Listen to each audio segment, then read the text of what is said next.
Welcome to another chapter of the Crown podcast.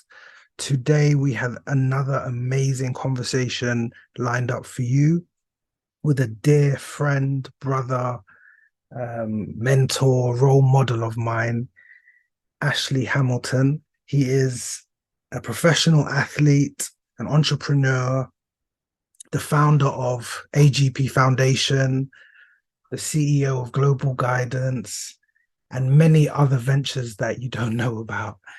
My brother, it's so great to have you here. Thank you for sharing this time and space with us. Thanks for having me, man. I really appreciate it, man. Even like to this day, it could be friends, it could be anyone. Whenever someone's like, "Yo, I want to talk to you, do a podcast or anything like that," like it's humbling, man. So thank you for sharing this platform with me. And I think that's really, really great place to start because you and I have known each other for a very long time and we've also worked together. And we've really, really been both quite passionate about doing things the right way and not skipping steps and laying solid foundations. And so, on this conversation today about betting on yourself and the power of self confidence, where would you say the foundations of your confidence started? It could be an early memory or something recent. One of my first memories, like one of my first core memories, and I remember my dad had taken me to. We lived in Germany. We'd gone to see my uncle play football, and I come from a sporting family. My dad played professional cricket. My uncle played football in Germany. And I remember we were there. I just remember like saying like, I'm gonna play football when I'm older. I want to be professional, you know. So I've always just known like, and I had the confidence in what I wanted to be in terms of an athlete and what I wanted to push for. And I was very blessed, you know, that my parents always just instilled confidence in me. Like they were like, well, you know, you can do it, but you're gonna have to work hard. Like that's what it always was. And for me, like that's what it took. And I thought everything was achievable. If that makes sense. So I've always kind of had that confidence. And I think as early as the earliest thing would be that memory. But I know my parents have always been there for me. They've always backed me. They've always supported. My mom's like my spiritual leader, my spiritual guidance, and my dad is there, you know, with me going through some of the steps of my journey and my biggest critic. So I've always had that support system. So even when I felt like I wasn't confident, they've allowed me to continue being confident. So I think it's just something that comes full circle. So, all I'm hearing there then is your foundation.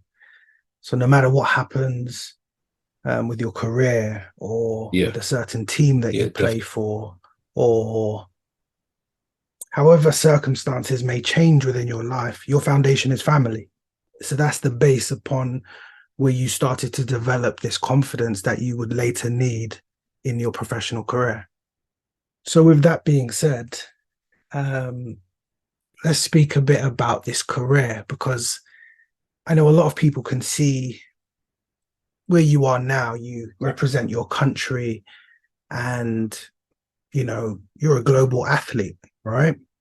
They see the professional tag next to your name. They see you signed with this new club, and then they may see you sign in another country, and Ash is doing really well. But behind the scenes, it's a lot of work, right? And I'm sure there's been many challenging times where your confidence could have been knocked. It's adversity, man. I think my story is like, I don't know, like it's just adversity. Like every step of the way has been like, here's a hurdle, get over it. Here's a hurdle, get over it. Here's a hoop, jump through it. And yeah, but because of that, like I'm very much of the belief that it's what's made my career and my college career. Like when I think back at it, like so beautiful and so fun, and I've only got good thoughts about it. You know, despite some of the things I went through, it held me back a lot in a lot of ways. But that adversity, it made me tougher, it made me stronger, it made me resilient. I learned to force my hand in situations that weren't stacked in my favor. 2013, the NBA draft. And where was your mindset in that at that time? Like, was there a point where it's like, okay, I can still do this, and then something happened, and you're like, okay, it's not going to be? Was there a certain time that you remember where it was like, okay, this is in the cards for me, okay, and now it's not? The first time I thought like I wouldn't be able to make it to the league was maybe in 2016, 2017. But before that, it was always possible to me. Like I knew I was good enough. I'd been around players. I'd been everywhere. I'd seen it all. I felt like I can. I knew I can do this. If that makes sense. I knew like this is. It's nothing crazy. It's nothing far fetched. It's just I knew it. Now 2013, the draft is coming. Yeah, I worked out for the Lakers. I worked out for the Timberwolves. I worked out for the Mavericks. The Mavericks really liked me too. The Mavericks told me that they was going to pick me. I think it was number 40. That pick ended up getting traded to, I think it was Golden State for Monte Ellis. And the Lakers told me that they was going to take me in the second round for at 44. But they ended up taking Ryan Kelly. And, it's okay. It's what happens, but still, that none of that made me think like, oh, it's not going to happen for me.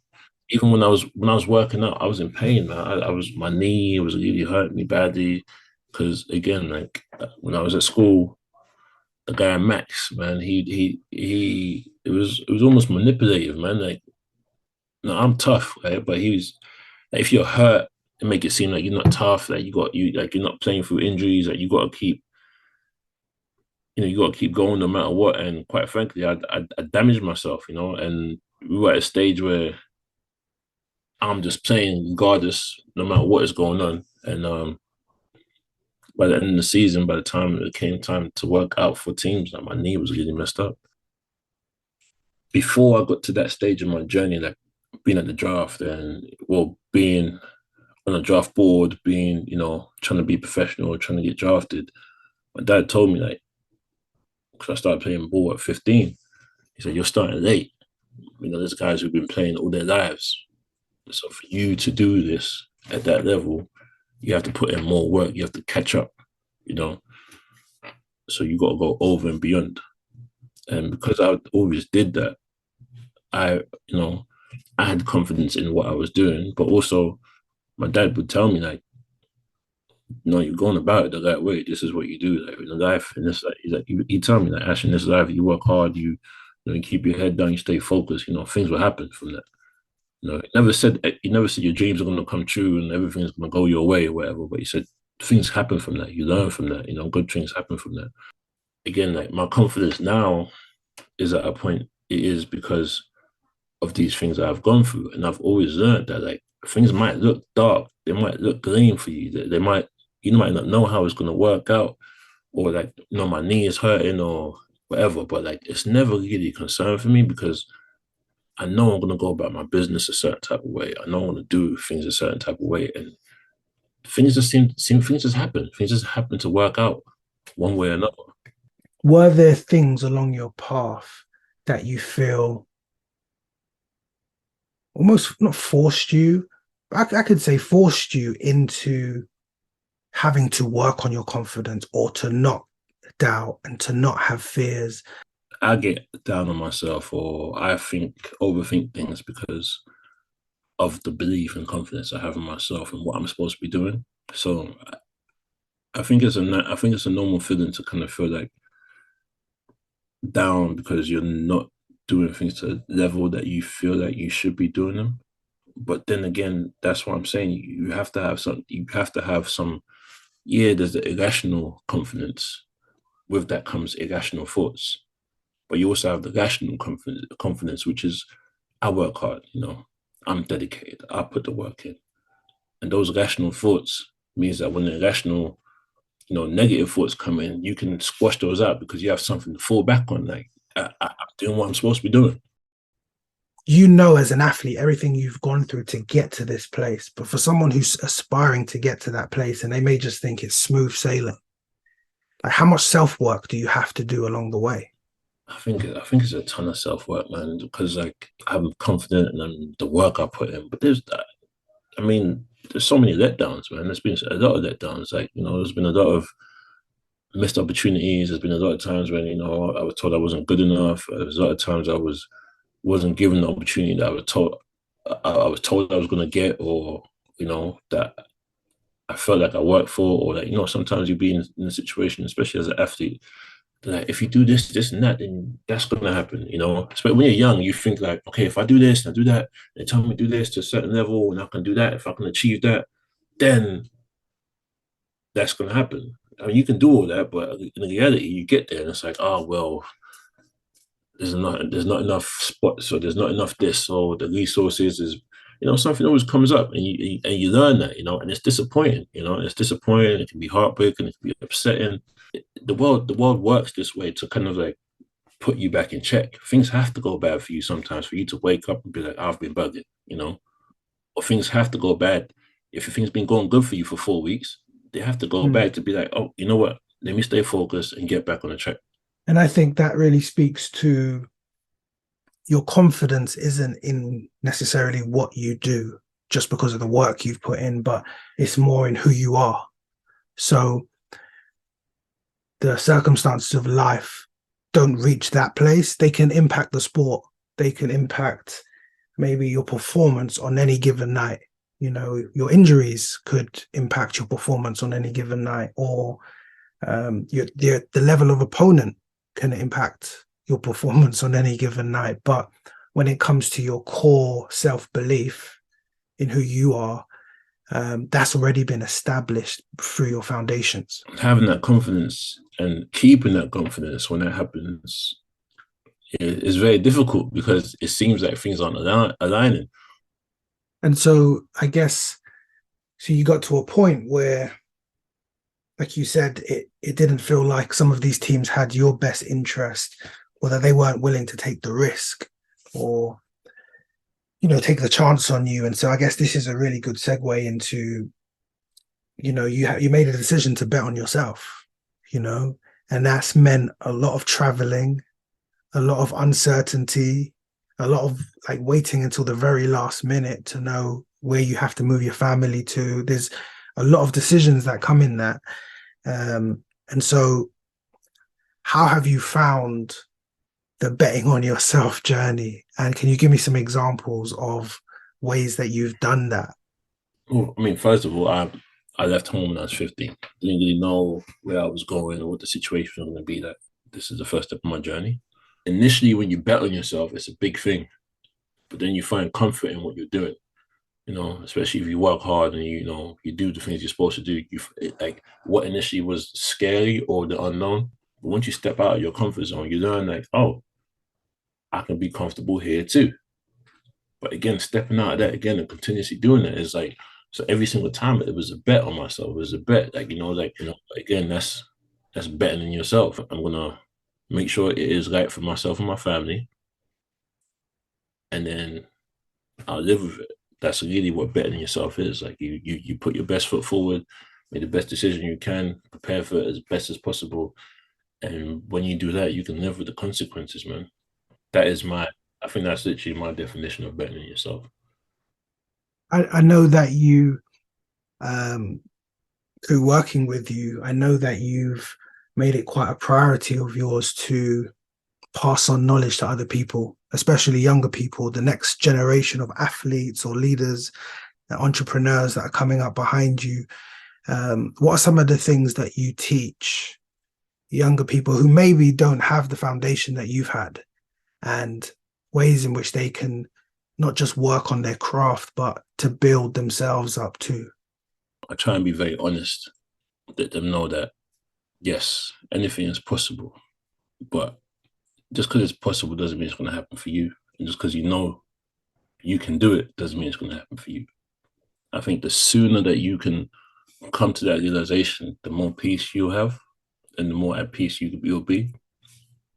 I try and very much talk to young people about the the um the satisfaction of going on this journey, on this personal journey. Sometimes I want young kids to understand that, there's some guys are like, yeah, I'm going to do this. I'm like, yeah, you might, you might, but you might find out that, yeah, you wanted to do this, but on your journey, you're going to find that. What that is, I don't know.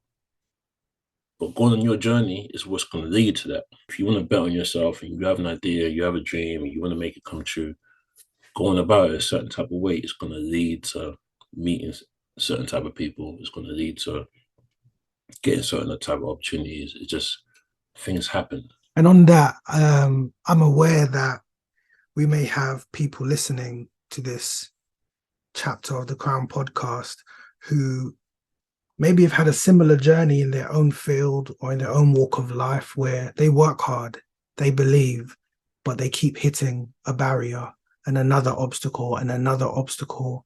And they're at the point of questioning if their career path or, their journey of whatever kind it is worth continuing to pursue. What would be your advice to this person? I think anyone can relate to this. Being in shape, having your body a certain kind of way, being able to do certain kind of things, it's easier to achieve that every year. However, as you get older, it takes more work to get to that level.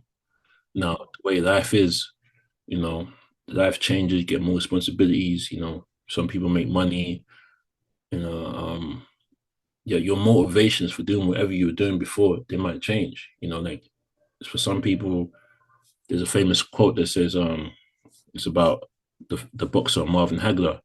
Once he became world champ, he said it's hard to run in the cold at 6 in the morning when you're sleeping in silk sheets. When you don't have nothing, when you're down bad, like finding that motivation to dig yourself out of that hole is easier than it is like when things are going good for you. And the way life works is as you get older, if you have been in this journey, things start to open up to you.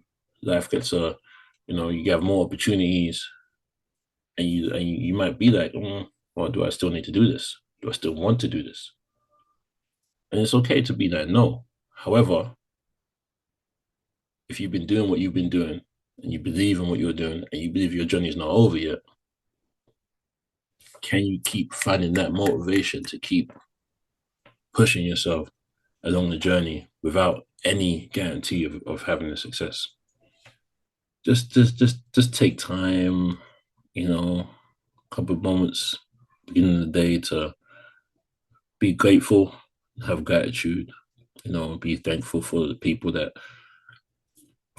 love you, be thankful, say please and thank you to people, when people do things for you. Just when it's rooted in gratitude, like it's so much better. It's when the foundation of what you do is about giving, about helping people, everything becomes better. When it's about self, just pushing yourself forward and self gratification, then when those things don't work out, like it's a slippery slope.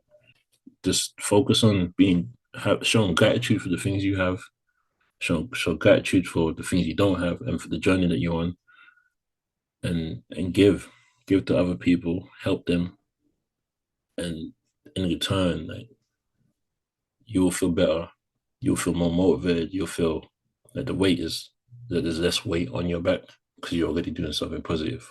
I think a lot of people will feel very motivated by that because, as I said, a lot of people see professional athletes or see people at the end of the journey, but they don't know that actually it's been very difficult and they've had those moments too along the way where it doesn't look probable or likely and doubts do creep in.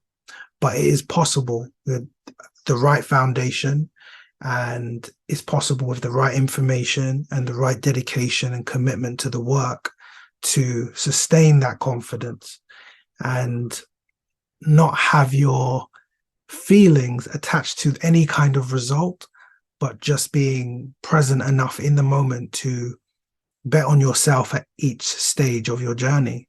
I thank you for sharing that with us today. A lot of gems to take from this one. We hope you have had your pen and pad out taking notes, and For more information on my guests, please check the show descriptions. And until next time, stay blessed, and I wish you better days.